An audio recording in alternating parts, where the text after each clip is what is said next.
Welcome to Brewing It Over with Cup North, the show that gives you the chance to deep dive into the topics shared in the content programme at our events. From social to consumer to sustainability issues, there's something for everyone. I'm Hannah Davis.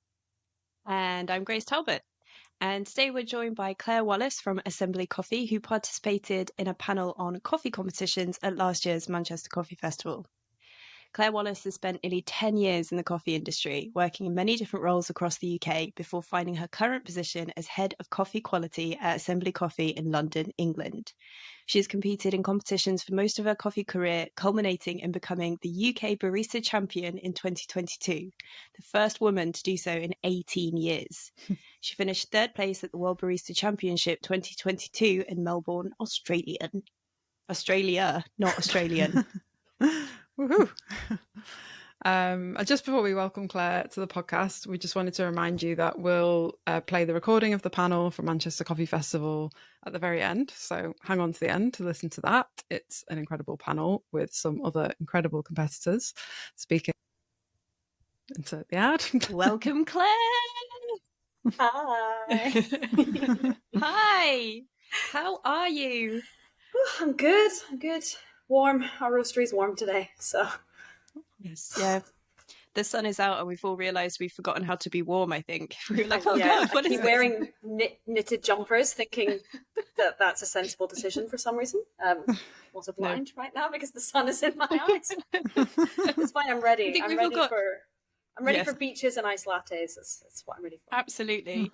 I think we do have trust issues with the weather in England though, don't we? We've even now, I think we've had 2 consecutive weeks of good weather and I'm still very gonna bring a jacket just in case. Suspicious of it, I am. Side-eyeing the sky. But welcome to the podcast. We're very excited to have you join us today. Thank you very much for doing so. We want to ease you in with some easy breezy, not too difficult questions, not to put you on the spot or anything, but are you ready? I think so. As ready as I'll ever be. Okay. Number 1. What's your coffee order? It's just filter. It's just always filter. Of any description. Filter. Yeah. Strong go-to. Espresso, yeah, I think more often than not, just filter. Yeah, I think that's... am I speaking right on your behalf there, Hannah? Is that yours too? Pretty much. Yeah. Yeah. You're like, no, Grace easy peasy. Just whatever's brewing. No, I love it. Yeah. Love a good filter. Okay, so we'll get our fabulous barista Hannah to work on making you a filter. And while she does that, we're in our dream cafe now, about to have our dream filter. What music is playing in our dream cafe? Oh, I'm bad at these questions because I forget any sort of taste that I have when I'm on the spot. When I was a barista, I would play a lot of Kaytranada in the cafe, so it's probably going to be some Kaytranada. Excellent. We have had no duplicate answers for this question, and I love that. I think that speaks to the diversity of our industry. Yeah. I'm just thinking back to all the stuff I used to play on opens. I'm it's probably Kaytranada because it wakes me up in the morning. Yeah, before the coffee kicks in, you need a bit of musical input. At 6 a.m. when you're doing an opening shift, you need all the help you can get, to be honest. Yeah, literally. Yeah. I mean, also 6 p.m, 2 o'clock in the afternoon, I often need help. Music and caffeine are my lifeblood. Definitely. Okay. So we've covered some basics here. This one's a bit deeper, and I do think it's quite difficult to answer. What is your most memorable coffee shop experience? Oh, you gave me no prep for this at all, and now I'm gonna gonna panic. Oh my gosh. You're allowed to have one of your most memorable. Don't feel the pressure of being the single best moment in my entire life. I mean, I've been lucky to go to loads and loads of really good cafes, but I think the ones that stick in my head most are probably from before I even worked in specialty, the gateway cafes. So there's a cafe in Glasgow called Paper Cup. Shout out Paper Cup. When I was at uni, I would go there constantly to sort of drink coffee, and they had, I remember, the best flat white I'd ever had in my life at the time. And I would just go there all the time and get flat whites and AeroPresses, and that sticks in my head as a cafe that was really key to converting me into a specialty coffee drinker. So yeah, I'm gonna say Paper Cup, and they're sweet. Great answer. Was it just the like flavor experience of the coffee, or was it also, were you particularly sort of close with any of the people who worked there, or? I had nothing to do with coffee and I was very shy. So I didn't know anyone that worked there at the time. I would just go there all the time and hang out and enjoy the vibes and enjoy the coffee, and study. Amazing. You were like, I had study. That was And low down the study for list the there. degree. It's way down there. Way down Coffee there. was obviously a vital component of it, though. Oh yeah. Yes. Oh definitely. Nice. And I guess that kind of leads us to one of the questions that we could propose to you today, in that in the way that cafes are like a bit of a gateway for people to get into coffee, competitions can seem to be the same for baristas as well. I know it's talked a little bit about in the panel discussion from Manchester last year, and it was like one of the ways that I got into coffee when I was younger. I remember entering competitions, SCA competitions, non-SCA competitions. It was a way that you kind of engaged and connected with the community and developed knowledge and networked and all those sort of things. So given that, how important do you think competitions are to the kind of longevity of specialty coffee? Yeah, I mean, competitions are, for what they are, they're for baristas, an opportunity to network like nationally, and with all these local competitions that are starting to take hold in different regions in the country. There's such a great opportunity to network with people in your country, in your industry, because it's quite small. Obviously, we're not going to solve climate change with a barista competition. So like some of the bigger issues that we're facing as an industry, competitions aren't necessarily the answer for that.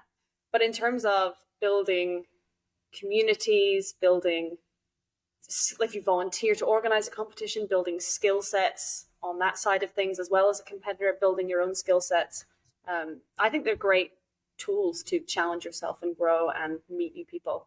Most of the people I know when I moved to London 5-6 years ago now, I knew because I'd competed in competitions, and that's how we'd met each other and how I'd networked. So I definitely wouldn't know the people that I know without having done at least one competition somewhere in the country. So I think they're incredibly valuable tools to network and to have a sense of community around being a barista. Definitely. And you've mentioned like we're seeing this real exciting period, I think, where lots of these more local competitions are popping up. We've got Extractor Development launching a Birmingham competition, a Birmingham Coffee Festival. We've got the Filter Comp over in the north. How do you feel about them? Do you think it's helping exactly what you're describing, that networking and the sense of community? Do you think it is reaching out to everybody in the industry? Yeah, I'm all for it. Like, I started my barista career because I'm from Scotland, so I started in Scotland in Edinburgh. And at the time, like, we all entered the SCA comps, but they were all very heavily focused, and especially now that we often don't have a Scottish heat, it was all very heavily focused down south, and we always felt a bit detached from it. So we did have a few like Scottish competitions, which really helped us to build a community in Edinburgh and in Glasgow and in Scotland. And it's really, really good to see other cities and other regions having their own sort of competition scene, because it's not really viable to always have to travel down to London to do competitions. It's expensive. Baristas don't get tons of holiday time. So yeah, I think it's amazing that there's competitions springing up that more baristas from regional areas can compete in and grow their own networks and grow their own communities within the north or Manchester or Birmingham or wherever it is. More, please. Yes, we love it. We love communications, we love community, we love networking. Do you think, I mean, this was kind of covered in the panel, but do you think it takes a certain type of person to be up for competing? Because it's not easy, and you do have to be willing to put yourself on stage, which is difficult. I mean, I always look at it as like there is a competition. If you want to do competition, there's no sort of, you don't have to ever do it. I think it's a great experience, but it's not for everyone, and that's fine. But I think there really is a competition for everyone. There's competitions where you don't have to speak at all, which is awesome. There's the roasters comp where there's no audience. there's, yes, things like extracted development and coffee masters where you're not talking to the audience, you're just talking to a judge. So there's so many different competitions that can suit different personality types. And depending on what you want to get out of the competition, what skills you want to expand on or explore, there's so many different routes you can go down. Probably the only things that I feel like you need to have as a person to compete is a drive and some sort of be self-driven in a sense. I'm probably not saying those right words, but have some sort of internal self-motivation to keep yourself going, because halfway through the training period, you're like, why have I done this? Why am I doing this? And having the ability to sort of spur yourself on and pick yourself up and keep going is probably like the one thing you have to have in order to get yourself to the finish line, whatever that finish line is for you.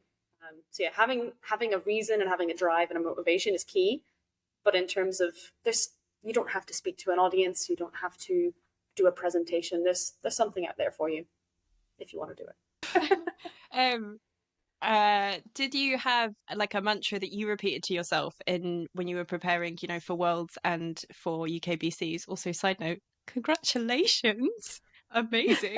Thanks. But was so there anything you repeated to yourself when that fatigue and that exhaustion were hitting, like notes on the mirror or just snacks? Like I'm a sucker for a snack. I'll do anything if there's a snack at the end of it. What were your motivators? I love that. Yeah, snacks are always good. We often had a glass of wine at the end of training with all the people that were at training, so it was nice to kind of get through the training, and at the end of it you have a little glass of wine with each other and cheers to the training that you've done that day. So that was always, especially for the UK competition, we were training with Sierra. That was a really nice sort of end to the session, and we got to sit down and relax. Oh. Yeah, and like the UK was motivating because I wanted so badly to like pass where I'd been in previous years. Worlds was motivating because I was terrified. I just wanted to make sure I did okay. Yeah, so there was different reasons every year sort of that motivated me and pushed me. But yeah, always wanting to sort of build on what I'd done the previous year and do better. And yeah, for Worlds, just like not knowing if I'd ever get to Worlds again, so just wanting to give it like the absolute most that I could give it, and just see where it took me. So that and didn't you just? And fear. And fear. Oh, a lot of pressure. And one which I'm sure all of that pressure would have been made a lot easier by having like the team around you. And that is one of the things that I think sometimes spectators might not realize, the impact of the amount of people that you've got supporting you in competitions. And I can't remember who I was chatting to about this. It might have been Ricardo, may have been you, Grace. But we were talking about it would be a really cool idea if when a competitor was on stage and you've got like the list of competitors, for the UKBC, for example, you would have the competitor's name, but then underneath you'd have like their coach's name and their like supporter's name. And it would be like a really cool way of like showing recognition for the fact that it is a full team involved in it. And also a really cool way of kind of diversifying the type of people listed on those boards, because we do see a lot of kind of hims on the board, but I reckon that there's a lot more diversity in the background. How important were your team to you, and like any shout outs you want to do to your team? I mean, like it's not a one person job at all. And yeah, just a caveat that you don't have to hire a coach to do well. You don't have to pay someone to help you. The first few years that I did it with friends, and that's probably the best way to do it. Find a friend you can trust, your partner you can trust, your fellow barista that you're like, I know your palate's good. Because those people will be the people that are easier to work with. And I'm very, very lucky that one of my closest friends also happens to just be really good at coaching people. So Rosa, who works in London too, we trained together the previous year, and then we trained together this year as well. And she was like indispensable. Like it's 50% her, 50% me. Absolutely. So shout out to her. And also my partner, Mark, who came backstage with us in the UK, but also came all the way to Australia and was like backstage helper. So when me and Rosa were dialing in, we were just like, wash this dish. And he just did it with no complaints, no questions asked. he kind of kept our organizational head on, because when you're flapping and you're stressed and you're like, it helps to have someone with a list of things that you need going tick, tick, tick. Yeah. So the two of them were crucial, but then there's like many other people in the UK community and London especially who rallied around and helped me taste things and give me pep talks and stuff. Too many to name. But yeah, Rosa and Mark were key. Yeah, I couldn't have done it without them. We love to hear Amazing. it. We love that support. Were there any like unexpected, I can only think of the word side effect here, and it sounds really like medicinal, and I don't mean that, but were there any unexpected outcomes of the competition experience? I mean, like you've already described the relationship with your partner and getting this like new facet, right, where you're like, wash my dishes. Were there any things like that that kind of took you aback upon reflection? You know, were there emotional moments or, I don't know, taste moments? I don't know. I mean, my partner would probably say he washes my dishes before that and after that all the time anyway. So that was not unexpected. Completely not unexpected at all. Yeah, I think I expected. Didn't have any expectations for Worlds particularly. I didn't really know how I'd feel. But I think it kind of really hit home to me, like once I got over the initial nerves, how much I actually enjoyed being on stage and doing the presentations. By the time I got to the final and I was just like, well, I've exceeded everything I thought I'd do. None of this matters at this point. I'm just going to do it and it'll be fun. And I wasn't nervous and I wasn't scared because I was just ready to actually enjoy all the hard work that we'd put in and presenting the coffee that I was so obsessed with and loved to these judges. That was kind of unexpected. I thought I would have been terrified every single round. And also just getting to taste that coffee and getting to roast that coffee that I served at Worlds, which is like the most stunning coffee I think I've ever had. That was mind-blowing as well. And having the producer of the coffee in the audience watching me compete was like, whew. Unbelievable. So it was actually such an incredible journey from UKs to Worlds that I was just like, this cannot be mimicked or repeated. This was just a little perfect journey. So yeah, I didn't really expect it to go that well. That's incredible. Did that add like an extra element of pressure with the producer there? Yeah, because my routine featured him. Obviously it featured him and his coffee, but I spoke so much about what he specifically chose to do to the coffee as like a key theme in the routine. So having him in the audience was like, please tell me if I'm saying stuff wrong. Oh my God. But no, he said everything was fine, so it was okay. It's definitely intimidating having the producer of the coffee and his wife sit there and watch you.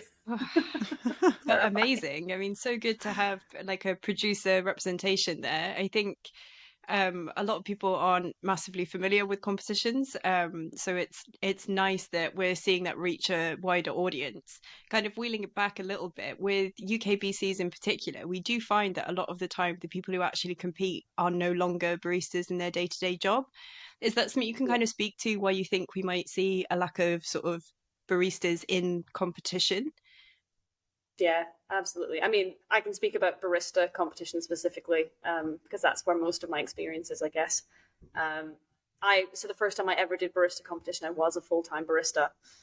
So doing sort of 40, 45 hours a week on bar and then training afterwards. And like, I work in a roastery now, but I have like sort of more officey time and QC time. And I feel like that definitely gives me more headspace to think about my routine, or on a cheeky 15-20 minute lunch break, I can do a little bit more work on the script or whatever. Whereas if you're a barista, you're focused so much on service and the rush and what's happening in the cafe that there's no headspace during work to think about competition. So you have to do everything after work, after you've already done those movements for 40 hours a week. So it's tiring. And it takes a lot, I think, for full-time baristas to have the time and the energy to put into the routine after working that hard. And it is a shame. I wish more baristas had the headspace and had the time. But I think it's getting better. I think there's more. I think employers are seeing the value and understanding the value in a barista doing a barista competition to improve their barista skills or improve their sort of become more outgoing, be more confident in talking about coffee, because that's a benefit that they'll take back to the cafe and be able to engage with the customers better or their service might be faster or cleaner. So I think there is a little bit more understanding there, and hopefully that makes a little bit more space, so that more baristas can have the time to prep. Like, it's doable, but it's tiring, and I've been there and I get it. Yeah. I think there's no but they do version have the of advantage competing that of isn't being able to tiring. practice those skills. Sorry, I interrupted you. No, carry on. I was saying that they do have the advantage of being able to practice those key barista skills day in and day out, with the milk steaming and the consistent tamping. So in theory, they should have a technical advantage over us old retired barista people. So I would love to see more working baristas in the top 6. And I think it's doable. They just need the space and time to do it. What about the barrier? So do you think it's more money? Oh yeah, and of course, money is also a big barrier. When I competed as a barista, I was lucky in that we had a bunch of kit from previous baristas in the cafe, so that I could use some of that. And I had support from the cafe that I was working in, because they'd already supported other baristas to compete. But yeah, there's no getting around the fact that it is expensive. But I think for barista comps in the UK especially, the first round just being espresso and milk, I think is a really nice... I think it's great that the SCA have done that for the first round. It lowers the bar to entry massively. You just show up with 10 minutes, just describe the coffee, make a really nice espresso and a really nice milk, and that's all you need to get on that stage and sort of have a chance of getting through to the next round. And I quite like that. It's more accessible. It's less scary. So yeah, that's one factor. But yeah, there's been lots of talk of maybe adding in a compulsory round as well, so everyone gets the same coffee and we all have to dial it in, and that's an element of the score which would level the playing field closer probably to a working barista who dials in every single day. I don't think that's an imminent change, but it has been discussed. So things like that could help us level the playing field and make it a bit less of a who's got the time and the money to do it and who maybe doesn't. Yeah, because it's not just about yeah, for sure. I mean, it's not just about the investment in the kit, is it? It's about the investment in the green coffee as well. That's like a big part of it, and I know that's been like a bit of a discussion in the past few years for the people who are winning the worlds are spending rather a lot of money on their green coffee. A lot of money. Yeah. And it's something we're doing with extracted development, is that we've put a cap on the amount of money you can spend on your green coffee to use in the competition, which will hopefully help to kind of aid that level score playing sheet field. Sorry, I keep talking over you. Go for it. Sorry. I was saying that the SCA score sheets for Worlds this year have slightly changed. So previously the points were quite heavily weighted on the espresso scores, and they've now slightly leveled the playing field a bit more. So there's a bit more points given to your overall performance and ideas, a bit more on your signature drink. So it's a little bit less heavily weighted on the coffee and more on the creativeness of the barista and the overall presentation and all the drinks as a whole, which I think is quite a nice shift away from just buy the most expensive coffee, and if you do bad and everything else, then it might carry you through.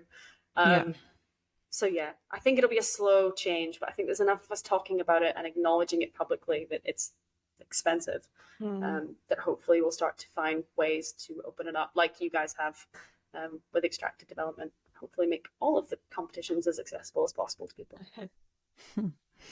Like, obviously you're a person with immense competition experience and quite a diverse range of competitions as well. If we were talking absolute dream scenario, utopia of specialty industry, based on your experiences, what would you love to see built into competitions? Like, we're seeing progress, absolutely, and we're seeing lots of things happen. But speaking particularly from your experience, perhaps there were barriers you faced or blocks you stumbled at. What would you love to see in the competition scene? Apart from more wine, apparently. Apart from a bottle of wine at the end of every session. Just makes it worth it. Oh, that's a good point. Are you talking like globally or UK wise, or I mean, you interpret it how you want. just sort of based on your experience, is there a moment you can reflect back on and you're like, oh, now that I'm seeing these changes come in, I wish in the future this is built in, or, for the next generation of competitors? This is utopia we're talking about. Perfect. God, I haven't even thought about utopia. Pressure on your answer. I mean,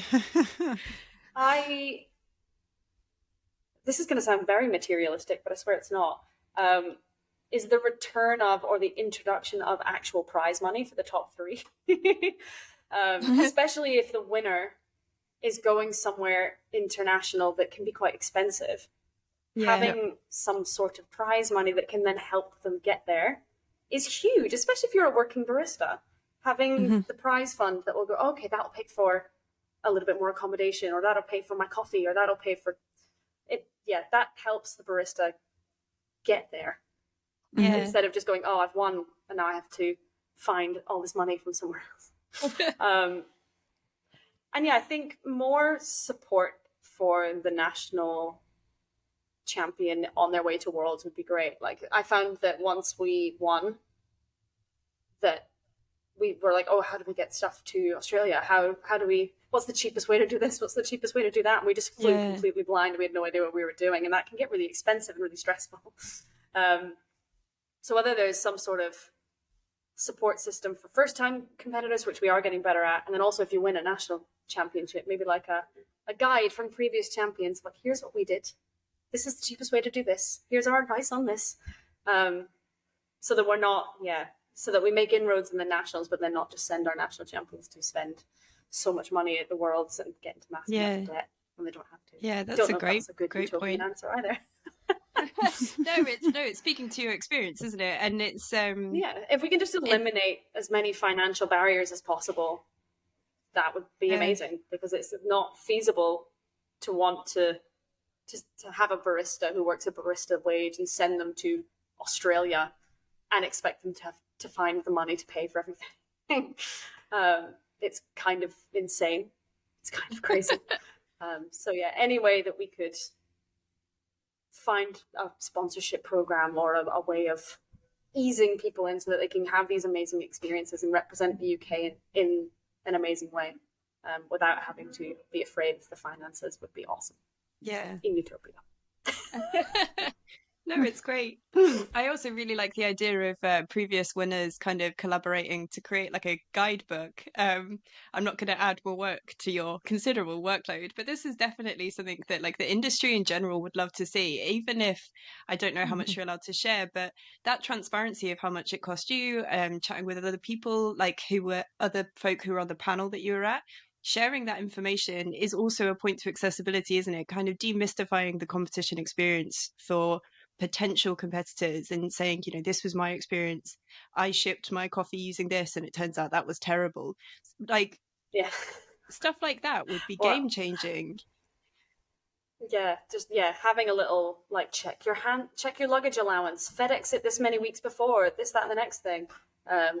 Would have been super helpful. And there's a lot of stuff we only figured out because I'm exceptionally fortunate enough to be friends with people who've gone to Worlds before, so I asked them. But if you're not in that situation, you're on your own. So having some sort of baton handing over of a guide or like, this could go wrong, plan for this, would just be a really nice thing to have, I think, in the UK. Maybe I'll do it myself now that I've said it. Maybe I'll do it. Yeah. I'll just add that to my accountable now. What about the barrier of money? Yeah, of course. Money is also a big barrier. When I competed as a barista, I was lucky in that we had a bunch of kit from previous baristas in the cafe, so that I could use some of that. And I had support from the cafe that I was working in, because they'd already supported other baristas to compete. But there's no getting around the fact that it is expensive. But I think for barista comps in the UK, especially, the first round just being espresso and milk, I think is a really nice. I think it's great that the SA have done that for the first round. It lowers the bar to entry massively. You just show up with 10 minutes, just describe the coffee, make a really nice espresso and a really nice milk, and that's all you need to get on that stage and sort of have a chance of getting through to the next round. And I quite like that. It's more accessible, it's less scary. So yeah, that's one factor. But yeah, there's been lots of talk of maybe adding in a compulsory round as well, so everyone gets the same coffee and we all have to dial it in, and that's an element of the score which would level the playing field closer probably to a working barista who dials in every single day. I don't think that's an imminent change, but it has been discussed. So things like that could help us level the playing field and make it a bit less of a who's got the time and the money to do it and who maybe doesn't. Yeah, because it's not just about the well, yeah, for sure. I mean, it's not just about the investment in the kit, is it? It's about the investment in the green coffee as well. That's like a big part of it, and I know that's been like a bit of a discussion in the past few years for the people who are winning the worlds are spending rather a lot of money on their green coffee. A lot of money. Yeah. And it's something we're doing with extracted development, is that we've put a cap on the amount of money you can spend on your green coffee to use in the competition, which will hopefully help to kind of aid the that SCA level score playing sheet field. Sorry, I keep talking over you. Go for it. Sorry. I'm saying that the SCA score sheets for Worlds this year have slightly changed. So previously the points were quite heavily weighted on the espresso scores, and they've now slightly leveled the playing field a bit more. So there's a bit more points given to your overall performance and ideas, a bit more on your signature drink. So it's a little bit less heavily weighted on the coffee and more on the creativeness of the barista and the overall presentation and all the drinks as a whole, which I think is quite a nice shift away from just buy the most expensive coffee, and if you do bad and everything else, then it might carry you through.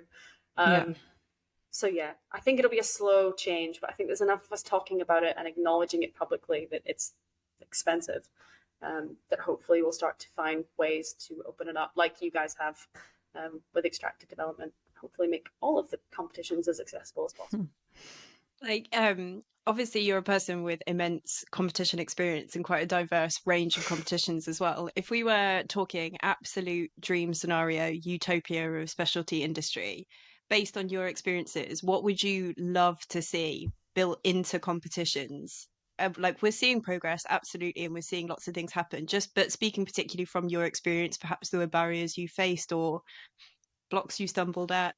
What would you love to see in the competition scene? Apart from more wine, apparently. Apart from a bottle of wine at the end of every session. Just makes it worth it. Oh, that's a good point. Are you talking like globally or UK wise, or you interpret it how you want, just sort of based on your experience? Is there a moment you can reflect back on and you're like, oh, now that I'm seeing these changes come in, I wish in the future this is built in, or for the next generation of competitors? This is utopia we're talking about. Perfect. God, I haven't thought about utopia. Pressure on your I mean,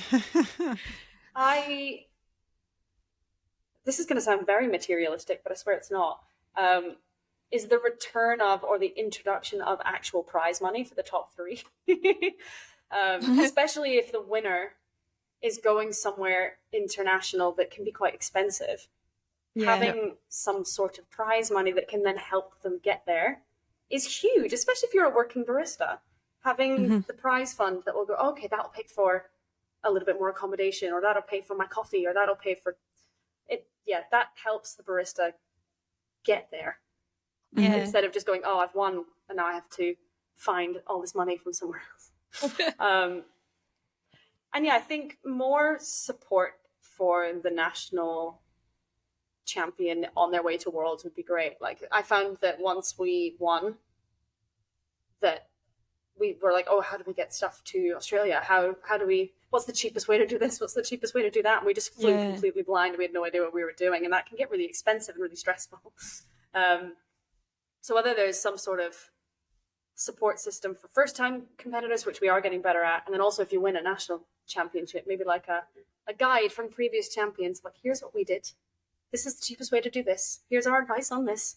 So that we're not, so that we make inroads in the nationals, but then not just send our national champions to spend so much money at the Worlds and get into massive debt when they don't have to. Yeah, that's a great good point. Answer either. it's speaking to your experience, isn't it? And it's yeah, if we can just eliminate as many financial barriers as possible, that would be amazing, because it's not feasible to want to have a barista who works a barista wage and send them to Australia and expect them to find the money to pay for everything.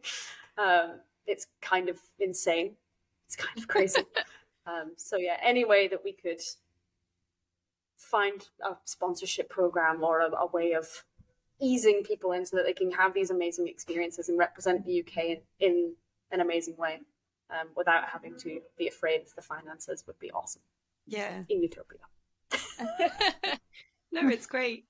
I also really like the idea of previous winners kind of collaborating to create like a guidebook. I'm not going to add more work to your considerable workload, but this is definitely something that like the industry in general would love to see, even if I don't know how much you're allowed to share, but that transparency of how much it cost you, chatting with other people, like who were other folk who were on the panel that you were at, sharing that information is also a point to accessibility, isn't it? Kind of demystifying the competition experience for potential competitors and saying, you know, this was my experience. I shipped my coffee using this and it turns out that was terrible. Like, yeah, stuff like that would be game changing. Yeah, just having a little like check your luggage allowance, FedEx it this many weeks before, this, that, and the next thing, would have been super helpful. And there's a lot of stuff we only figured out because I'm exceptionally fortunate enough to be friends with people who've gone to Worlds before, so I asked them. But if you're not in that situation, you're on your own. So yeah, having some sort of baton handing over of a guide or like, this could go wrong, plan for this, would just be a really nice thing to have, I think, in the UK. Maybe I'll do it myself now that I've said it. Maybe I'll do it. Yeah. I'll just add that to my accountable now.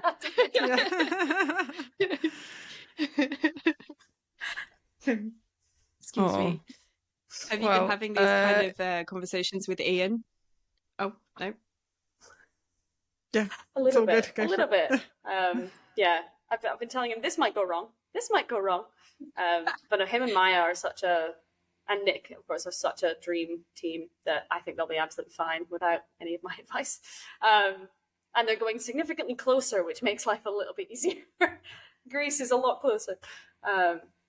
But yeah, no, if he asks me anything, then I am an open book. I mean, I technically have about 1 million more questions, but for the sake of keeping it brief and accessible for our lovely listeners, we can wrap it up now. And if you're happy to share with the people listening where they can find more about Assembly and your work, where they can head to, so if they have questions, they can follow up with you online. Yeah. So I obviously am the head of quality for Assembly Coffee, which is based in Brixton in London. The Instagram, I think, is at Assembly Roast.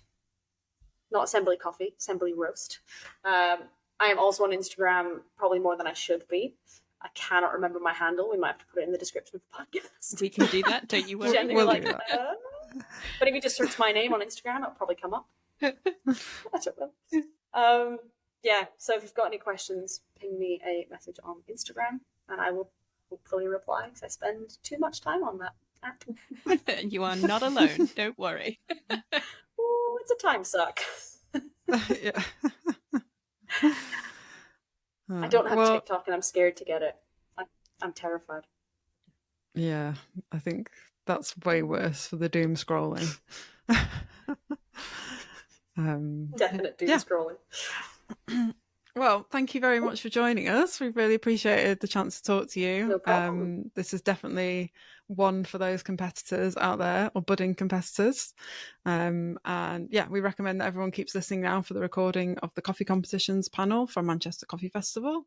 Again, just a little reminder, this was recorded at a busy event, so the sound quality drops a couple of points, but it's well worth sticking around for it. And yeah, thank you all for listening to this episode. We'll be back soon for another episode of Brewing It Over. Hello, welcome to another panel, our second to last instalment of this year's festival, and it's been fantastic. We have got a panel on coffee competitions with Dan Lacey moderating from Extract Coffee Roasters. We have Ali and Tracy in the corner as our BSL interpreters, and we do have headphones if you'd prefer just let one of us know cool. and we can I know, sort it's them awesome. out. I think that's it from me. I'm going to pass over and then let them all do their stuff. Fantastic. Thank you very much. You guys hear me okay? Good. I was worried about my voice, and thank you, Tommy, for giving me some Strepsils before. I'm just about here with you. I want a huge thanks, first of all, to Ali and Tracy for interpreting today. We tried to give them some notes ahead of time, but this is going to be a relatively free-ranging conversation, so thank you so much. So I want to introduce these guys. You probably know some of them before, and it's a real pleasure for me to be able to sit here and have a chat with you, having judged most of you for the last 8 or 10 years, judged with some of you, and also sat there scoring and deliberating at the same time. So thank you very much for taking the time. So we've got Claire Wallace here, who is the current UK BC champion and world number 3, head of coffee and quality at Assembly. Competed in the Coffee Masters a few times. Yep. Scottish AeroPress champion as well, so we're all accoladed. We've got Dan Fellows, 2 times World Coffee and Good Spirits champion. I think the only person to back-to-back defend the In that title. competition, yeah. Yeah, it's epic. Someone defended Cup Tasters, which I think is the most impressive thing Yes. I've ever heard. Yeah, Much harder. yeah. And currently producing coffee cocktail videos, YouTube. I had a look the other day at some of them. 154,000 views in a month. Yeah, it's mind-blowing. Espresso Martini, everyone's cool. kind of liking to do it. So it's incredible to really see Thanks. a lot of amount of content going out there as well. Appreciate it. And we've got Yana Slamova, who we have worked with at various stages and different competitions for a long, long time. 3 times UKBC champion, finalist, and also been involved in setting up competitions within internal businesses as well, which is we're going to talk about a little bit today as well. So I want to start off, Yana, asking you about the first time you competed. What was the first competition you were in? My God, that's a long time ago. I think it was my first year in the UK, and I was a barista, and I was using Union hand roasted coffee, Right. and they were having their own kind of internal competition. And I knew nothing about coffee. I barely spoke English. I could barely calibrate the grinder, but there was someone who actually saw the potential in me and said, you know what, you should try it. I had no idea what I signed up for. And if I knew, I wouldn't probably do it. Yeah. And how did it go? Well, I won. There you go. Yes. So I won the Natural. internal Nice. competition, which was pretty mind-blowing. It was a big, big moment of my coffee career, I must say. Do you think that moment of competing and understanding that world, did that make you want to get more and more involved in it? Was it? Absolutely. I am a naturally very curious person. I also come from a dancing background, so performing is Okay. kind of within me. So I always loved being on stage. But yeah, I think it just really got me curious about how things stay a certain way, why are we doing it, and what goes into it. So I think that part was yes, I need to kind of learn more. And from that point, when did you then enter some of the SCA competitions? I think it was a very a natural kind of connection, because what's the next step after an internal competition? It's a national SCA competition. So Did they force you to enter? Was the prize Absolutely. enter in the championships? yeah, I mean, Like, hey, I it was won. it was the prize, Yeah, right? It was exactly. oh, we're just gonna put you through it. But actually, they kind of forced me a little bit. But I'm really, really happy about that, because I wouldn't be sitting here without competitions, if I'm honest. Yeah, fantastic. Yeah. Nice. Dan, what made you first want to compete? Because I learned when I was chatting with you about this, I think you actually won a Coffee Good Spirits, 2012, A decade ago. 10 years ago. Uh-huh. Did you? True story. Yeah, I didn't know Yeah, that. it was a different, 15? different time back then. And I'm Yeah. older than I look? No. Yeah, I don't know. It was 10 years ago. Was that the first time you competed though? Or? Yeah. Wow. I was very green. Yeah. I got way further than I ever expected to, and had an absolute disaster in the World Finals, Oh, really? where What happened? I took good advice badly. So I'd never really made an inverted AeroPress on stage. Oh no. And I thought the first time to try this was in the finals of Yeah. my first ever competition. That's brave. It's stupid. What Like, happened? my advice to new competitors, don't change too many things at the last minute. Sure. And I built an AeroPress inverted, put in the coffee, the hot water. The advice was if you invert it, you can put the cap on and squeeze the air out. No. So when you flip it, it doesn't hiss, which is, I guess, pointless. Sure. So I did that. I thought it was a really cool idea. Put the coffee in the water in. Bear in mind, it's almost boiling water. Yeah. Push the top down. Coffee flies out the sides in boiling water. Oh, wow. Stage. Couldn't get the cap on. In my head, I'm like, maybe I'll make an Americano instead. tried to call a technical timeout. It was my own thing, so you can't call a timeout because it's not an electrical equipment. Absolute disaster. Didn't come last, and realized what an idiot I was. How did you even get the coffee to filter through that? I just like really cranked it on. Oh man, pushed it through, and I didn't come last, which I'm pretty proud of. And then I really went back to the drawing board and figured I need to gain experience. And it's the best thing that ever happened and the worst. Yeah. Because if I'd have won then, I wouldn't have then carried on doing what I did. Sure. And become a better professional because of the competitions. Learn fast on your own mistakes. Pretty crap at the time, though. Actually. Quite bleak. And Claire, you competed in an Aeropress Champions. That was that first thing, the first competition that you did? Yeah, that was the first thing because it felt like the least scary thing to do. Because I didn't have to talk on stage. I didn't have to make eye contact with anyone. I could just be in my own little square and make a coffee and it would be fine. And you won that, right? Yeah. The first time in? Yeah, sure. And did you competed again in that competition? I didn't compete again. No, Okay, I've sure. judged it a few times since. Yeah. But by the time it came around again, I'd left Scotland, and I just kind of never really. It was the Scottish heat, not like the UK full one. Just Scotland. And no, I never ended up competing in it again, but I competed in a bunch of other ones. So. And do you think from when you first competed, there's less pressure on you? When you go again and again, there's more pressure Yeah. for each of you? Yeah. The level gets think- harder as well, right? Yeah. Sorry? The level of competition increases every year as Yep. well. So it's actually harder to stay in the same position. Yeah. And you probably do put more pressure And on to yourself. create something original each time as well in certain But competitions. I think, correct me if I'm wrong, but you putting that pressure on yourself. That's There Oh, is yeah. Yeah. not anyone else. It Uh-huh. just comes with from you, 100%. right? Yeah. And so how do you, like, okay, so I've judged in competitions and we've talked about this. I've actually never competed. I've been judging for 7, 8 years now, I think.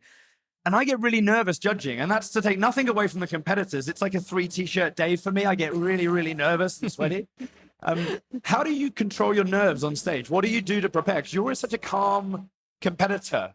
You're always very composed, very clear. But how do you get those nerves under control? What is your routine? Well, thank you for saying that because I'm probably like a swan, like who looks quite okay on the top, but like actually underneath, I'm like, Yeah, it's the performance. yeah, exactly. And I think it comes from my like performing years as well, where you have to somehow control your nerves. But I think the competitions are really good for this because you get to learn so much about yourself Sure. and how you actually handle it and how you use it in a good positive way. But yeah, there are definitely some techniques, you know, like everyone knows the power pose when you like stand like this for like 2 minutes. I watched what you were doing. Yeah, I always do that. Like, Don't mind me. yeah, Preparing. exactly. Power pose, Superman pose. Yeah, like breathing techniques, but also practice. 100%. I think Yeah. practice. So the more times that you're there practicing beforehand or on stage, do you mean? Beforehand. Sure. Yeah. If you're trying to control your nerves on the day, it's probably too late. Yeah. I think Sure. you need to get that under control as far in advance as possible. Yeah. And let everything that can go wrong before going on stage. Yeah. Yeah. Because something will. Yeah. And if it's happened before, you can deal with it like the most pro thing I've ever seen in my life. Yeah, so Claire, Which mistake can are we we talk talking about about? that? There's so many. He's talking about a I'm different talking thing. about Oh, different. right, there's another one. Okay, so can we talk about that one first then? I've got an incredible track record. Well, I look for like different things to a lot of people because I know I've been on stage enough times to know how it kind of works a lot of the time. Yeah.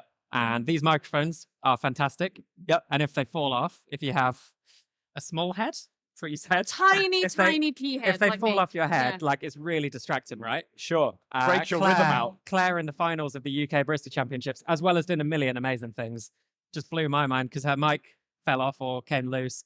And without breaking step, just fixed the mic, carried on talking through speech, and just got on with it and Wow. didn't break step. And I was just like, love it. Because that can be quite distracting. Yeah. You know, if you've seen competitors when they're running, they've got often music playing, Yeah. and you use that music as a cue. And for a long time, we used to see a lot of people really timing their music to the different stages. And I guess you'd use that to keep pace in your routine a little bit. And so when you become off pace by something like that, it must be quite, you have to kind of get back on target. It must be quite difficult to control that routine. It was just so smooth. And that's actually something you can't practice unless you mic yourself up for training, which is next level. I did not do that. Yeah. No, we definitely practiced a lot of things going wrong. Like Worlds, a lot of things went wrong that maybe you couldn't see. Like the music thing's interesting. People timing their routine to music so that you hear a musical cue, you know it's 7 minutes. You hear another musical cue, you know it's 10 minutes. Really, really useful. Not so useful at Worlds when the AV guys put my playlist on shuffle. Classic. Oh, So definitely practice without music a lot. so did you just start the sick drink, or did you? Well, I had a timer as well, so I always have a reference timer. Yeah. But I heard a song that meant that it should have been like 12 minutes. Your panic and I song. should have been like, yeah, and it goes doo doo doo doo, with just like your hurry up song. And I was like pouring milk drinks, like something going, is this half an hour into my routine? And you just have to kind of keep your cool and just keep going. Yeah. Because even if it looks like it's gone horribly wrong, it's an absolute train crash and you think you've completely failed, you probably haven't. And you've just got to keep going and get yourself to the end of it. Yeah. And I am like the greatest example of that. Yeah, so Not when at we all. were chatting before this, you did tell me, and we're going to It was ask amazing. this. You want to hear, you've seen the success of these guys, but I also find it quite good to know what went wrong as well. So without trying to embarrass you, you did tell me something that was quite spectacular. I'm still getting roasted for this. Yeah, So and it's first kinda round fair. worlds, I think I first did ever this to you worlds yesterday, didn't routine. Yeah, you did. You were Sorry. cheeky. First ever routine. Went to the machine. Gonna make the best shots of my life. I'm ready for this. Did my distribution tool. My brain thought, that's it. Excellent. Ace. Went to the machine. Press go. The camera zooms in. I hadn't tamped them. So they just gushed in like 10 seconds. And I just had to look Turbo at them. shot. And I knew I had no time. Correct. There were 3 double shots, so I had no time Were to you make able those to again. remake it? Nope. I just kept going. And was that going into a sig drink? Yeah, thank God that was going into a sick drink. Yeah. But there was a moment where I was watching Niagara Falls happen, thinking I may as well just stop and walk off because I'm done. And that was your prep for the sig drink to the start of the routine? Yeah. And it went First wrong shots. straight away? Yep. And I didn't realize I'd not tamped until I went back to make my espressos, and I thought maybe I'll just make sure I tamp. Yay. And that turned out to be what it was. And I thought I'm done and I'm going home. And I came 14th, so I scraped in by 1 place. Wow. So, like, you can make the mistake that you think is the worst possible thing to happen, but you just never know how other people are going to make mistakes that day. And do you think your years of competing is giving you that ability to compose yourself in that? Because Yeah. I think a lot of people look at the success and they think, wow, you won. And you all had success early on by winning a first competition and then actually dug back into it, spent more time, didn't win. And that's really hard. So I want to ask you about that. Like, when you don't win, you came into UKBC third maybe once, Yeah. and then second and tantalizing, and that kind of, incredible success. And as Dan said before, the competition gets harder each year. When we do judges calibration, we look at latte art world champion winners from 6 years ago, and we all think, well, I could have probably done that. And now you're like, I don't understand how you did that. And it gets pushed on, and the originality gets harder and harder. What made you want to keep going back and again and again? Besides being stubborn and competitive, which is definitely a streak in my personality. Sure. I try and like not look at what everyone else is doing and try and just look at it as my own growth journey, because the first competition I did, the UKBC, like you guys said, so green. I knew nothing about coffee. And the jump in my knowledge gap from my first ever entry to third place in my first SCA competition, I was like a completely different barista. Sure. And I just wanted to keep doing that and keep going and seeing how much better I could get at it. So it was almost like a personal vendetta against myself Okay. to see how far I could go. Not who I could beat, but that sort of thing. Competing against yourself as much as everybody Pretty else. much, yeah. And that's really the only Be the barometer. best focus as well. It's the only barometer you can really have because you can't control what anyone else is doing. Yeah. And it's probably the easiest way to get through a competition without completely psyching yourself out. 'Cause if you focus too much on everyone else's routines, if you watch too many social media posts of everyone training really hard. Look at me, 14-10.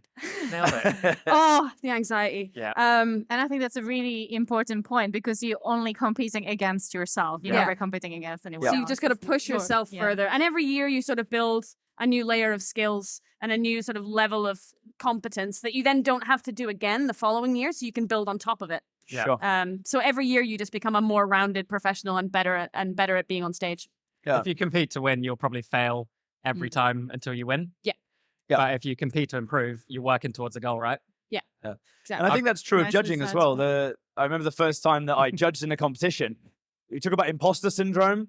Like I knew I was a trainer. I could talk about coffee. I could present. And I sat in a room of people. I'd read the rules, of course, and I didn't really understand them. RTFR. Really, and the first year, and I feel really bad because you probably experienced some of my judging of the first year. I had no idea what I was doing, really, and you have to sort of give your score out and put yourself in a quite a vulnerable position to then improve on it over the years. So I think When did what you you're start saying about judging then? layering and that. What year did you start judging? I think it was about 7 years ago. It was in Bristol, and Yeah, it was really hard. It's and stressful, right? I didn't think Like I'd be pressure. invited back at all. You Right. know, I really didn't know. But again, it's that trusting yourself and that putting yourself in an uncomfortable position that you all do Yeah. to do that. Jana, I want to talk a little bit about coaching. So you spent a fair bit of time coaching. So all of these elements of the competition are quite difficult and they're quite stressful. Competing is stressful. You're working with yourself. You spend time coaching people, which means you're supporting them. You build their routine. You've created something that you think is going to resonate. They have to deliver on the day. And you're stood on the sidelines. Is that any easier? Oh no, it's the worst thing in the world. Like you have to let go and just let them do their own thing, and you can't control them. So you have no idea what's going to happen on that stage, but you know what should happen. So it's nerve-wracking. Yeah, I think it's so much worse than You actually watch being the on the clock stage. more, right? You just like, you start a timer and it's like, Yeah, it's like the little Whereas on things like stage, you're like swanning around. it's as a the coach. words, yeah. And it's So the you little find it more details. nerve-wracking? Oh, so much more. Yeah, 100%. Are you still going to keep doing it, right? I still love it, and I will keep doing it. Yeah, Yeah. It's That's- like this love and hate relationship, right? Yeah. And so Dan, about coaching, like who have you had in your coaching team? How have you practiced these things? Because it's really easy to convince yourself that you're doing a good thing. And it's also really easy to doubt yourself. So who's been involved in that with you? And The general guide is to have people who have strengths where you have weaknesses. sure. Because if you have people who just say yes to all your ideas, they're not really coaching you. They're just reinforcing your ideas, which is useful.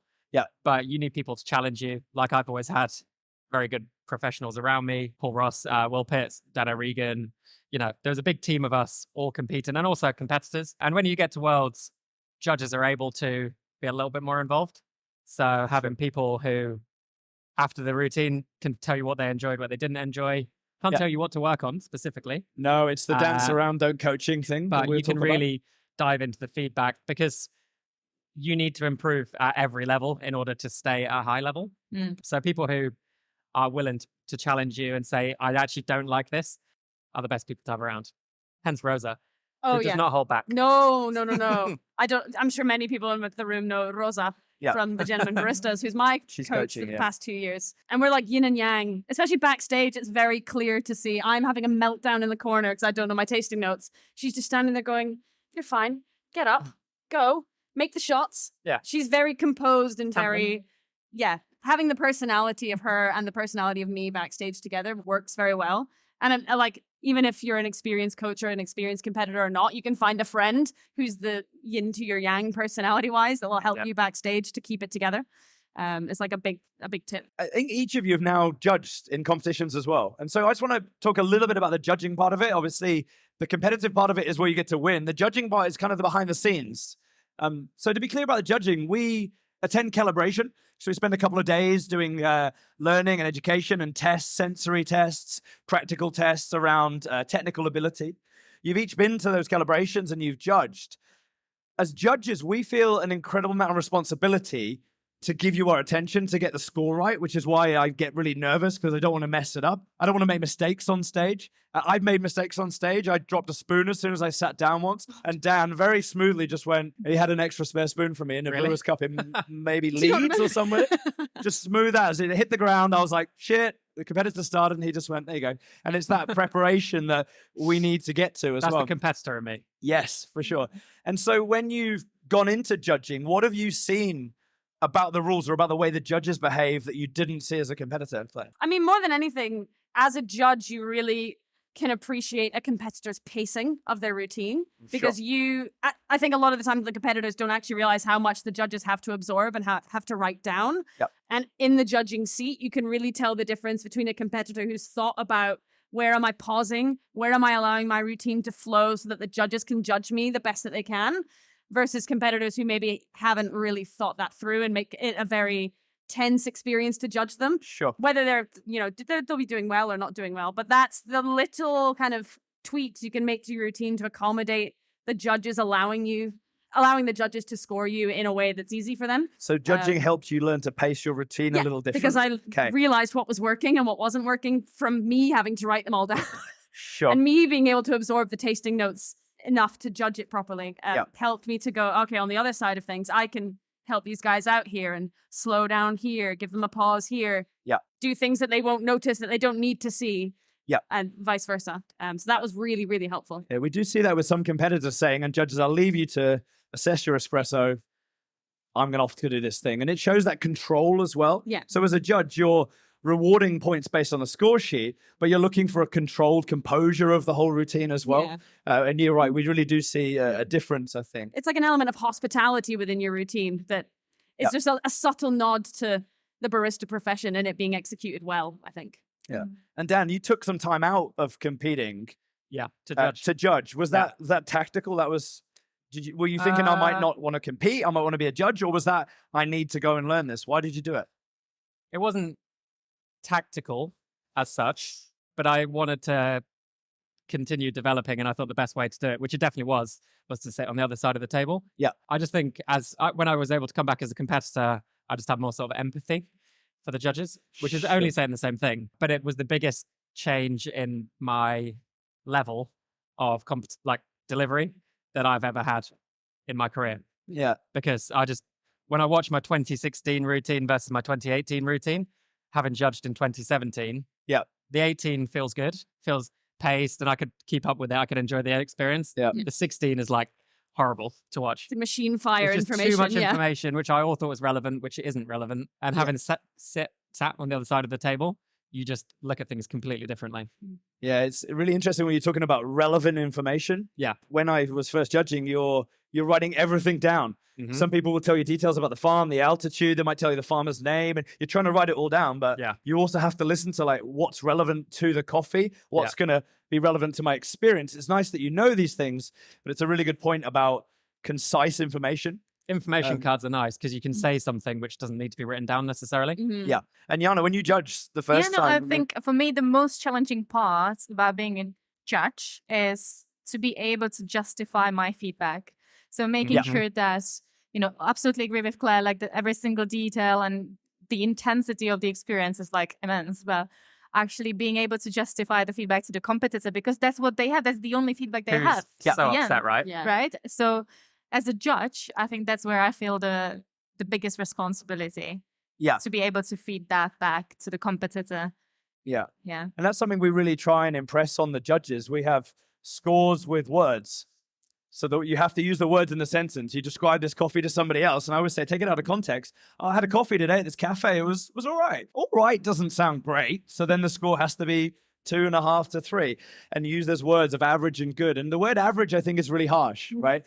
If someone says you've done an average coffee, you're like, I worked really hard at this. But actually within the context of it, it just wasn't that much more. Within the context of the best coffees in the country, Yeah. this was at the average level, which is still really high.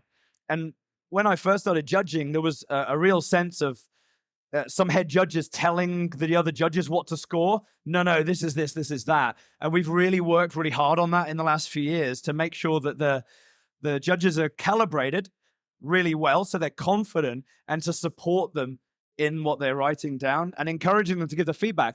You're explaining it to somebody who missed out by 2 points. They're going to look at you because you scored it a little bit worse than that person. Why? And if you can explain that in words and you can confidently explain it to me, then your score's correct. And I never try and get people to move scores that much because you want them to be confident in that. Yeah. And And that's imagine that half of the point can make such a big difference in someone else's career. And the multipliers as well. Right? So There you go. career. So, That's a good point. so Half a point can half give a you point. loads of opportunities because you might win, Yeah. or way less opportunities if you don't win. But that's also Or what the place competitor finals. will take with them and go, okay, this and this and this and this is where I need to improve for next season. Yeah. And if they can't decipher where they've gone wrong, the journey of their own personal sort of growth and expansion is stalled, which is a lot of pressure on the judges. Sorry. There is a lot of pressure, and there should be, and I think people take it very seriously. I know I always do, and I say we get really, really nervous to it. We want to be focused, and I really push the judges to be focused on as competitors. A comment you made after you just won, and you probably can't remember because it was quite a scramble, is about the volume of information that you saw. And I wonder, because you guys have competed now for several years, have you seen that level of detailed change over the years? Do you mean judges writing on the score sheet sort of thing? To be honest, those judges write down so much in 15 minutes. I have no idea how they do it.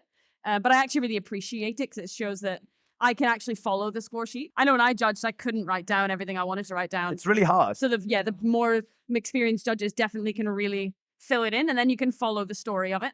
Yeah. So if anything, at Worlds, my score sheets were full. they were so full. Yeah. But it was good because I had lots to work with. Yeah. And it's that justifying your score. Yeah. And it's really hard if you're like me, you're terrible at writing, scratchy little pencil. I can't read my own notes. So it's actually easier as a head judge. I don't have to write that much anymore. It's probably why they promoted me. I don't really know. Jan, I want to talk a little bit about the progression of competitions. And you've been a real driving force within your role at Baxter Story for this sort of what we call like an internal business competition, the first things that you did. How do you see the value of that feeding in for the business and the baristas and feeding into the SCA competitions if people want to? Sure. Well, as I said, I think I would not be sitting here without internal competitions, right? So I think it's so valuable for baristas, businesses, everyone kind of involved. And I think it's like a vehicle for development, learning. You learn so much in such a short period of time. It's like, it's incredible, and that development, that training which goes into it, creating that experience, passion, it helps with everyone wins, right? Yeah. In a way, like it's like everyone wins. It's an extra layer of feedback as well, which is why I was speaking to Will yesterday about how I don't necessarily think the compulsory round of barista competitions where it's just espresso and milk really help people. It helps accessibility for sure, but it doesn't help performance because you have one less level of feedback on your signature drink, which most people find the hardest. Yeah. So I'm not strongly pro or against that format, but there are strong pros and cons to it. Yeah. And I think where people struggle the most is making signature drinks. Yes. To have one less. It hasn't gone through the opportunity to ringer. practice. We've One less seen a rep. change in the quality or the complexity, I think, since we did that. And so just to explain, with the UKBC in particular, there's normally 3 courses. There's an espresso round, there's a milk round, and there's a signature drink. To improve accessibility, to reduce the cost of entry, the time, to get more people wanting to be able to compete, we, in the heats, and it's what they do in America where they have a big pool of people, is we just do an espresso and milk round. It's quite a short format. It's about 10 minutes, so it's quite a lot of the time when how fiddly the sig drinks can be. And we created that, and it allows us to get lots more competitors competing. It allows more baristas to engage with it. But we have, and I guess this is a judgment, we've seen the quality of the signature drinks. They're not as refined because the first time they do them is at the sort of semi-final stage, and then the next day is the final. Controversial opinion, which has just come to me. Spicy. Don't do espresso because to score high on espresso, you need a super expensive coffee, broadly speaking. But to make a great milk drink and a great signature drink, you don't need a super expensive coffee. Yeah. So actually, it's more accessible to do a signature drink. Sure. Controversial opinion. Okay. Open for discussion. I like it. I think it could work. There. Because there's a different competition as well with the Brewers Cup. Who's done in the Brewers Cup before? I've actually never done it. I haven't. I've You've judged I'm part it of the as well, team but- of Sierra, but Coached as well, but no. Yeah. So Brewers Cup in particular it's a really lovely one to judge because you're just drinking really nice filter coffee all day. It's quite nice. Sig drinks can be custardy, they can be slightly acidic, and you're layering them with espressos and milk. And as a judge, it's a bit gnarly throughout the day sometimes. So the Brewers Cup is really nice. And in that, we have a compulsory round where all the competitors are getting the same coffee and they have to brew it. What's interesting we've seen with that is that people will spend a lot of time crafting their routine, but not manage to nail those compulsory coffees. And it's a really good test of a brewer to just take a coffee, dial it in quickly, work out what they want to do with it, improve it, serve it. And it's all done blind. So there's no ability to influence the judge. There's no prejudice. There's no bias in there. And it should be the essential skill of every barista, right? Yeah. That's Yeah. what we do every Here's a single coffee, day. dial kind it of in, thing. make Yeah. it good. Yeah. I like what you're saying about taking the espresso round out. Well, everyone's going to make an espresso within a gram or two of themselves, of each other. They're going to have a yield within a gram or two either way, pretty much around a 1 to 2 dose yield. It's going to be within 2 or 3 seconds either way. Yep. A lot of which is in the control of the grinder on this stage rather than the barista. So in order to make a signature drink and a milk drink, you need to make espresso. Yep. So you know how to do it. I haven't thought this through, I like it. but like everyone knows how to make espresso and you can make great drinks with affordable coffee. And to be fair, this And is what practice more. this is what we do in our internal competitions. We give every single competitor the same coffee to practice with, and I think it's such a great experience for everyone. And it's fair, right? Yeah. Because then you're removing the variables, and also it's so much more accessible to every single barista. Yeah. And it's interesting with that, there's competitions, I've judged in them with you supporting the business, that with the same coffee, you can get such a range of flavors out of it. You know, the baristas, some of them really have control, and if it's a roastier coffee, they can really dial it back, and you get quite a range. It's like the compulsory round where you're drinking the same coffee all day, but it's interesting to see what they do with it, for sure. Yeah, 100%. Spicy take. Change the game. I know. So if it gets changed now, then you get the ownership of this, right? I'll take it. Yeah, I think it's a great idea. You have to run it. Signature drinks are so hard.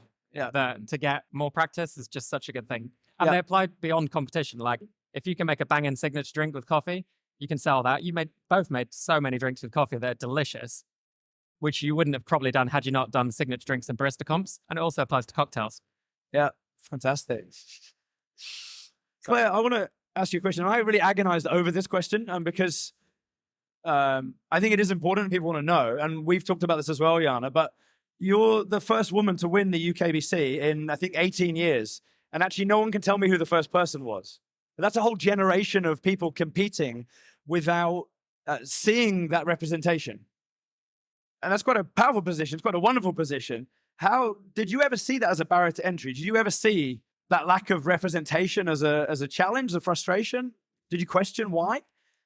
I mean, yeah, I think you do a little bit. When it happens, when it's not happened in such a long time, Yeah. I think it's kind of inevitable that everyone kind of goes, why is this the case? Because it's not like we don't have an abundance of amazing female baristas in the UK. Yeah. We have loads and loads of them. So why is the sort of representation on a cafe front not really reflected in the representation on a national and world's level? And yeah, I did wonder it. And it is kind of discouraging sometimes when you're like, is this even possible? Yeah. I keep doing it again and again and again. Is this even possible? Should I even do this? I'm like, pressure. But yeah, I think winning felt nice because I felt like, oh, this is possible. Cool. Yeah. We can do this. And I would like to try and help as many sort of green sort of baristas who might have been a bit hesitant to do a competition because they felt like, oh, maybe I can't do this, to try and help sort of get them, encourage them and help them grow as much as I can, because I've been in that position myself. I think encouragement's key, right? Yeah. Encouraging everyone Yeah, definitely. as broadly as possible to compete. Yeah. Because it's quite intimidating. And the more it's dominated by a specific gender or whatever, or people from a particular role in the industry, the more of a barrier to entry it is. Because it's like, well, actually, barista comps aren't really dominated by baristas in terms of numbers of entry. Yeah, I was thinking that. So like, if it's like, oh, I have to work for a roastery to enter a barista comp, that's wrong. Like, we should be encouraging baristas, people from every different background to enter. Yeah. And there has been a debate, certainly at Worlds, there was a sort of back and forth backstage about whether in the barista competition, an element of compulsory round, much like the Brewers Cup, should be added to level the playing field, like you do at Baxter Story. Yeah. And I think that's where it could level the playing field back towards working baristas, 40 hours a week on bar, who dial in every single day. I have an idea. I don't dial in at home. I just brew whatever comes out. And I think a compulsory round would really shift that balance back to not us lucky people in offices who can don't break our backs tamping all the time. And I think there is a really good point. Like now I'm thinking about it because obviously we talked about it and then I thought about it quite a lot, if I'm honest. Like why is that? Yeah. And I've never thought about myself as a kind of female competitor. Like I see myself as a competitor. So, my sex has nothing to do with it. But actually in our internal competitions, I think the representation is quite even. Yeah. So I wonder if really that's like, why is it changing? Why it's been female champions in the Baxter Story comp for quite a few years. Yeah. Right? Yeah. 100%. Like the last three. Like the last three. Yeah, absolutely. And even like if you have a look at the overall like female competitors, it's like I would say it's like very even. So I think there's definitely something to think about. Yeah, it's something I've thought about a lot as a judge. Like, is there a bias in me? Am I looking for someone that I recognize? And I agonize over it, really do. And I think we've worked really, really hard with the judging panels of creating more diversity there. I think when you look at the judging teams, they're much more evenly mixed across the business now. And I think that must help, because I don't think there's an active bias. I think there must be a subconscious, and there's something about not seeing yourself there that might make you think, well, maybe it isn't possible. So I think it is really pivotal. And, because I judged, Claire was the head judge in the competition where you won, and I knew the scores had gone through. We check everything backstage. And I knew that Camilla, who works for VA, was over there before, and I knew she didn't know. And she's such an advocate of everyone in the coffee industry, but especially women, for sure. And I watched her announce Sierras, which I didn't know about because I wasn't involved in that competition. And I was watching Camilla as she read, and I saw the gasp, and it just literally made me well up. It was I found it really emotional to do. But I also hate the fact that that's a happening. thing. That's like, Right? why? We should not even be talking about it. I know. Right? No, we shouldn't. And hopefully we won't need to anymore. When you've used competitions for learning, for personal development, what have you found the key thing, Jana, that you've grown with when you're doing that? Like, what's the biggest thing that you've learned about yourself or in coffee from competitions? Ooh. What have you gained from How it? long do you have? How long have we got? Have we got a time check? I don't know. Time check. Oh my goodness. Time check, please. Time check, please. Oh my goodness. Oh gosh. Yeah, I think that would be one of them. Like, like time. Okay. There you go. So, Time, like how you behave under pressure, right? Yeah. Like how do you handle it? How you deal with it? You have to find a way to kind of balance things out as well. And yeah, I mean, there's so much. I don't even know where to start in a way. sure. Dan, you've, I think, been incredibly successful with the competitions. Was that part of the plan for you then to create your brand of producing coffee cocktail videos and that ambassadorial role? Was it part of the plan, or was it, now I've done this, I'm going to do this, it gives me the freedom? It was not part of the plan. Not planned. It was sound like nothing's planned. It was expensive improvisation. Okay. Yeah, so I did competitions for like 7 years. And I felt like I was learning things every year so quickly, and really it's very rewarding. I was improving at things. I was working towards just being the best possible competitor I could be, as well as being able to manage time. Then I started working for myself, and I learned loads for 2 years. Started working with Slayer and learned loads about espresso and like a million things. And then I was like, I need to keep learning. Yeah. And, lockdown happened. I moved away from the city. So I needed to find ways to be creative at home. Yeah, pandemic. And I just thought, if I can learn stuff and then share what I've learned with people, then at least I'm getting something out of it because I'm learning stuff. And if other people get things out of it, that's amazing. And that was the strategy, just to learn and stay up to speed. Because if you stop learning, the industry moves so fast, you'll be so far behind. For sure. It's the reason. How about you, Claire? I mean, I think We've competed back to back quite a few years now. I know. I'm not over it. I actually think the more I did competition and like working through all the different bits you need to know and bits you need to learn about to craft a routine and getting involved in how was this coffee roasted? I need to know that. Oh, how was it sourced? I need to know that.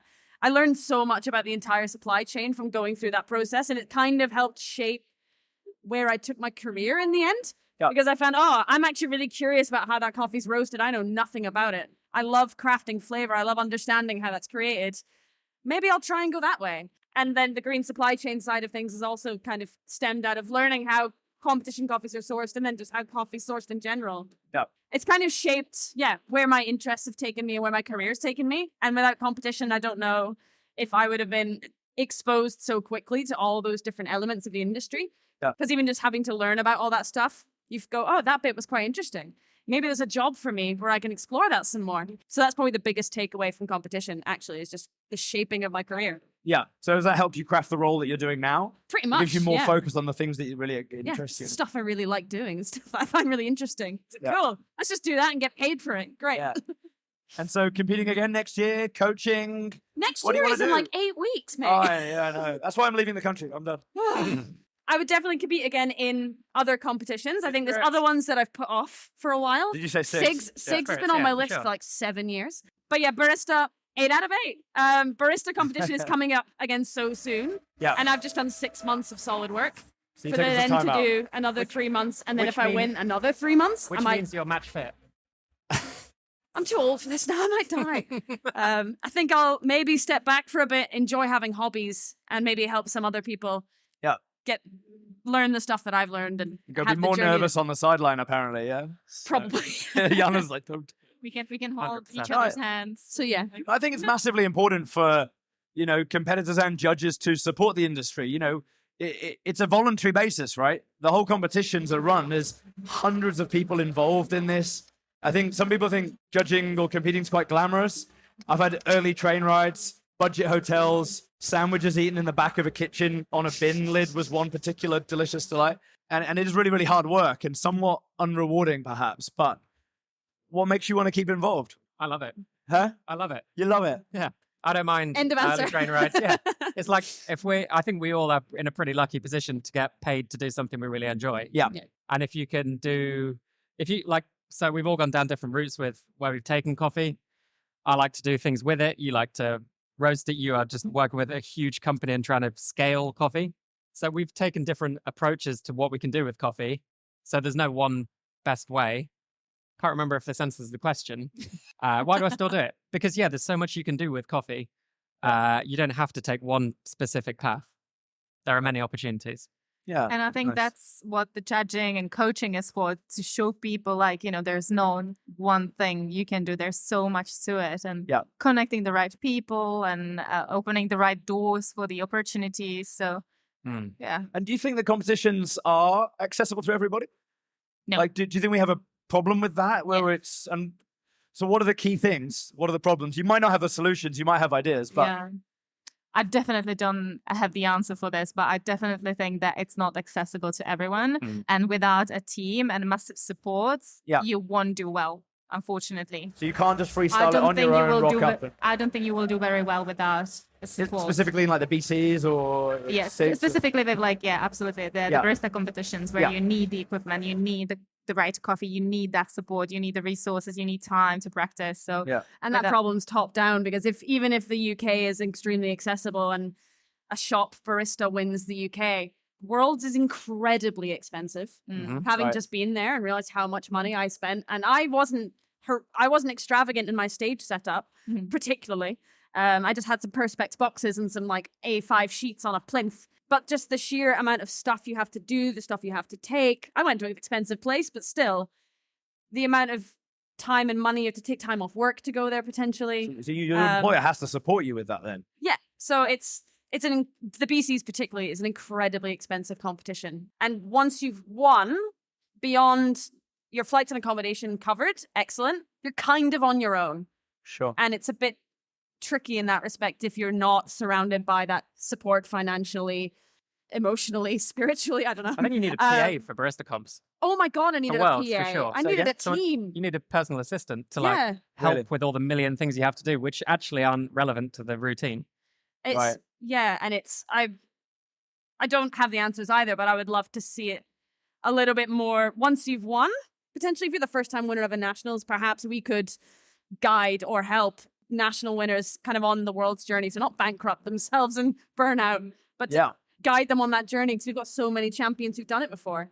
But I felt a little bit, not adrift, but a little bit like, I don't know how to ship things across the world. I don't know how much this is going to cost. I don't know if it's going to get through customs. Is it going to get through customs? In Australia. Did anyone travel to Australia customs? They're quite strict. Yeah. You turn up with a box of tricks and they're... Yeah, so there's a lot of different facets of inaccessibility, even if we get it at a national level. The world is another floating element. So I don't have the answers, but I have the problems. Yeah, fantastic. Have you got a favorite competition? You've watched lots of them, whether you've competed in them again, but have you got a favorite?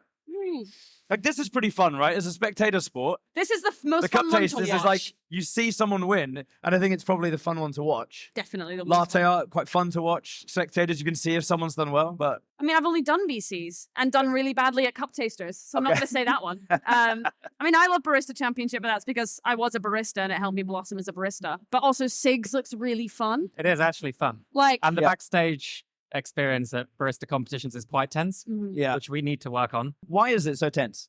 There's so much riding on it. Yeah. The stakes are so high. Okay. I've seen worlds which are very intimidating for people who are there the first time. I've seen really good atmospheres as well, relatively speaking. But Coffee and Good Spirits, everyone's there to have a good time. Really? There's alcohol involved, which helps. Yeah. The drinks are fun. The routines are, I would say, more fun. The vibes are better at Coffee and Good Spirits. The best experiences I've ever had backstage were in the Coffee and Good Spirits competitions. Yeah. For sure. Is that because you guys are all just drinking? Or is that... Well, yeah.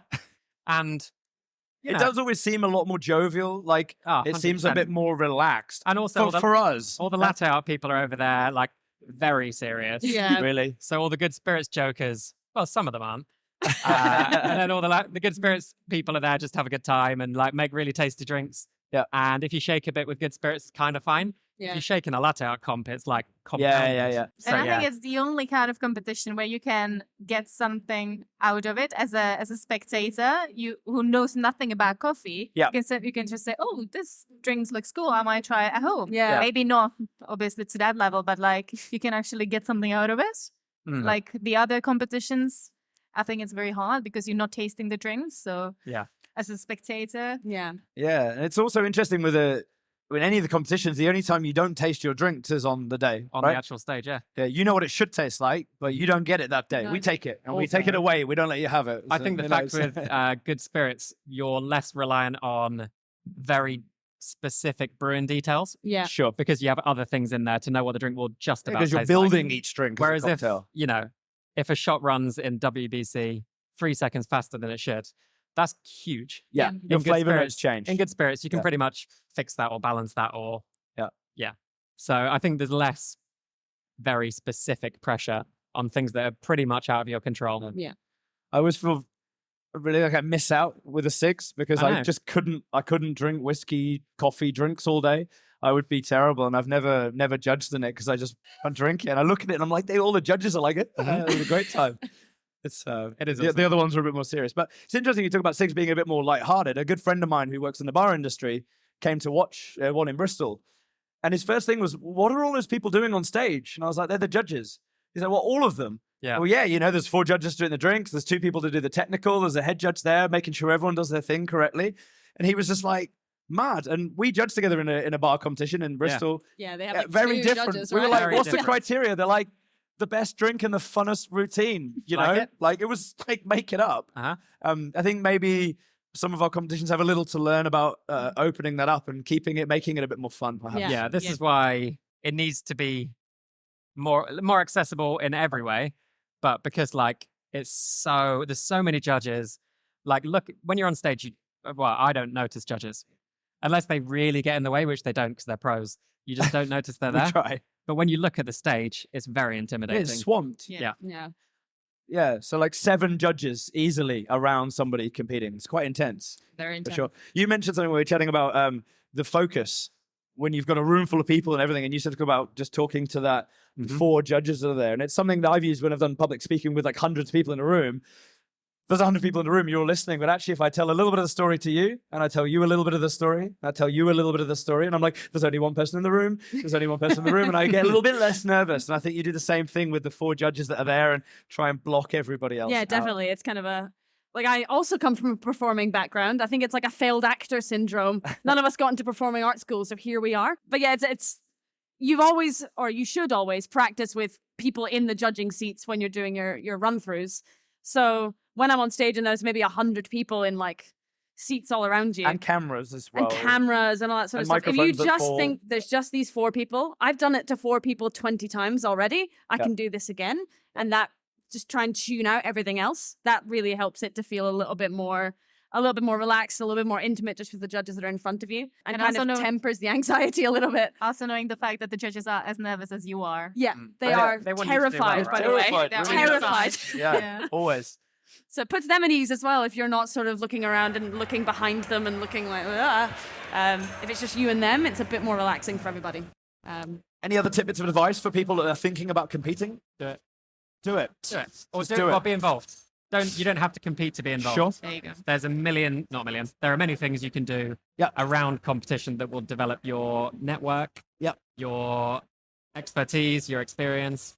So be involved. Yeah. Do the thing that attracts you and scares you a bit. Yeah. Yeah. If someone's intimidated by how everything works, it looks very complex. There's lots of moving parts. Volunteering in the backstage is a Yeah. really great way to Yeah. see how the mechanics of it work, but also what the other competitors are doing in their backstage Sure. time, how the other coaches like sort of prepping. It gives you oh, that's a good thing to do. Scroll that away for next year. Yeah. Oh, that's a good, okay.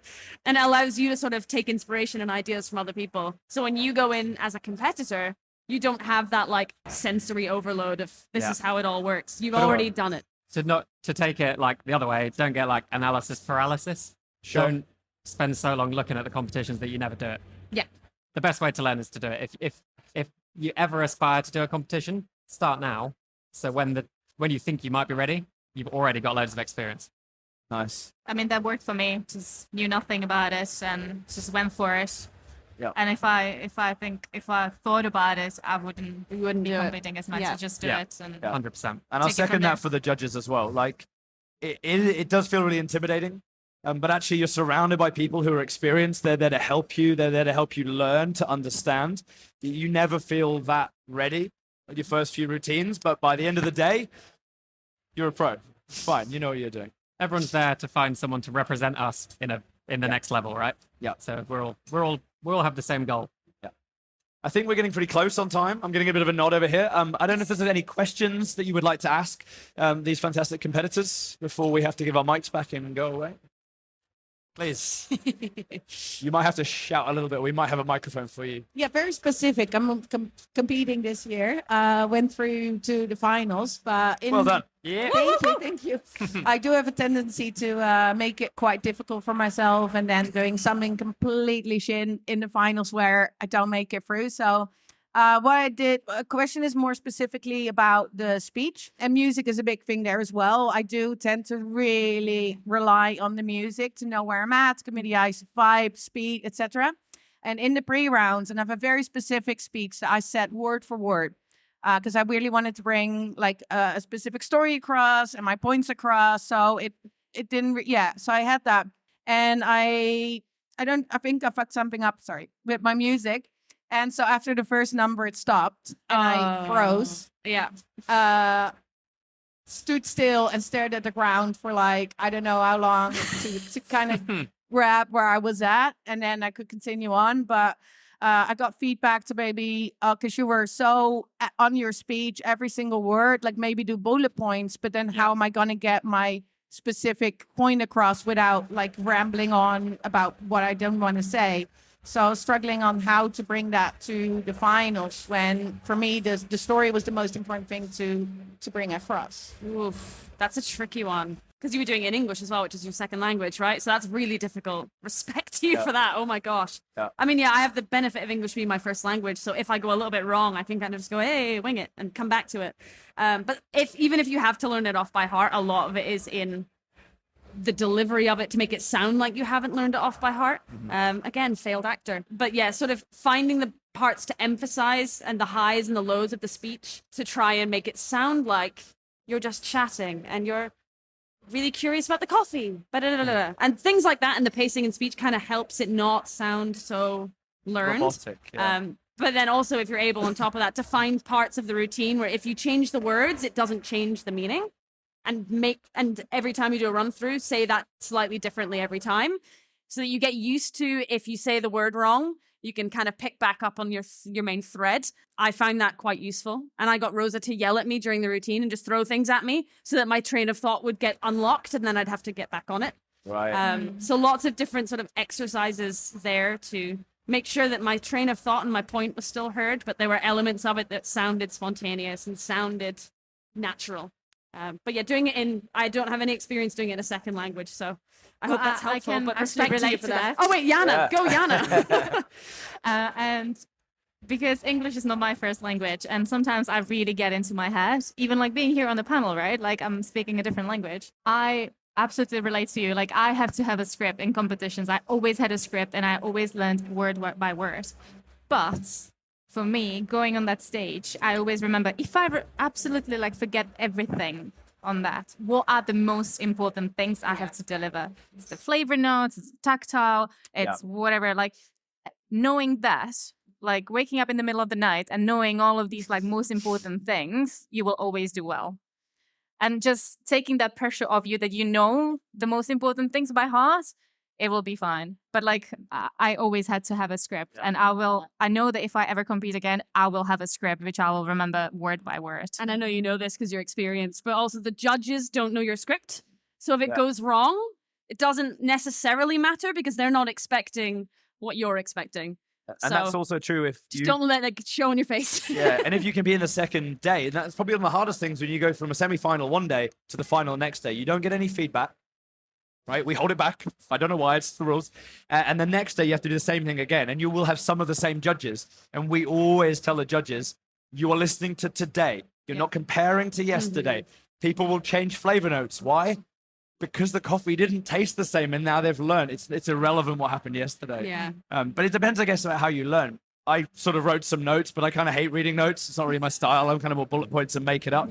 Whether that works for me or not, I don't really know. But is there any other questions while we've got these wonderful experienced competitors here? Just a short question. Is there anybody in your careers, whether competing or otherwise, that you'd like to thank and shout out to for helping in a significant way? Any judges or otherwise? That's not a short answer. Sorry, I didn't hear well. Can you Is repeat there that? anyone you shout out to? Any particular people that have helped you, I think? Was that? Yeah. There's so many. I know. People who volunteer their time, I think, is for me, a summary. There's a lot of individuals in that. Yeah. But There's a huge anyone amount who of does work this involved through too. choice rather than being forced into it, I think is pretty awesome. Yeah, the volunteers that make the competitions run. And also the people that help, right? And yeah, I mean, everyone who shows up on the day to make the thing happen. Volunteers, SCA, you get everybody. I have some three time, yeah. people. There's Rob Ward, Adita, and Tim Sturck. And the three of them have helped support me as a judge massively. And I think the first time a head judge, your biggest panic is that you drift off from the other team. And your biggest panic is that you end up rewarding the wrong things. And Tim was like, just focus on what you do. You'll get the right result. You'll know it's right. It was very calming. But yeah, for me, those three people have been pivotal to it. Very good three. Yeah. How are we doing on time? Are we good? Shut it down? Okay. Fantastic. Dan, stop talking. My colleagues are here, so they know this is quite usual for me. First of all, I want to be a huge thanks to Claire, Dan, and Jana for spending their time here today with you. A massive thank you to Tracy and Ali for keeping up with what we're doing. Thank you so much. And a huge thanks to Sophie for putting on this, getting it organized, and to Hannah and Grace, who put on the Manchester Coffee Festival, which I think everyone's had a really good time. It's incredibly successful. I think they're going to talk a little bit about the future. Is that the next? It's a different talk. They're going to do something in a bit. Thank you guys very much for coming, listening to us ramble. Hope you enjoy the rest of your time and travel home safe. Thank you very much.